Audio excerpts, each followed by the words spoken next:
Salut à tous et bienvenue dans le 5e numéro Goldfinger Cruiser où aujourd'hui je vais vous expliquer un peu comment choisir son type de board suivant son type de pratique. Alors, ce qui est important de savoir, c'est d'abord qu'est-ce que vous voulez faire avec le skate. Est-ce que vous voulez faire des figures?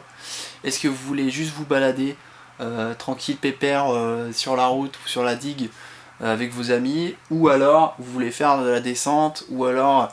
Voilà, c'est toutes ces questions-là qu'il faut se poser et c'est ce qui va vraiment déterminer le choix que vous allez faire de planche. Alors, pour commencer, je vous montrer, ça c'est une board de street, c'est-à-dire freestyle, c'est vraiment une planche faite pour faire des figures. Pour se déplacer, c'est bien, mais ça va pas aussi vite qu'un cruiser, forcément. C'est ça la différence et c'est là qu'il faut vous poser la question, qu'est-ce que je vais en faire? Est-ce que je vais aller au skatepark? Est-ce que je vais aller faire des figures devant chez moi? Ou alors je veux un skate pour aller au travail, pour aller au lycée, pour aller d'un point à un autre, qui permet vraiment un déplacement urbain. Là, il faut partir plus sur un cruiser de cette forme-là, avec des grosses roues qui permettent d'aller vite, en même temps d'être stable dessus. Donc ça, c'est parfait pour, comme forme pour débuter, parce qu'il y a une largeur qui est quand même assez suffisante, on a une stabilité sur le skate, et le plus important quand on apprend, c'est finalement d'apprendre à rouler, puis à rouler vite, puis à faire des figures. Ça c'est indispensable de savoir que on n'apprend pas tout de suite à faire le flip ou le 3-6 flip. C'est des choses qui arrivent après la stabilité sur le skate.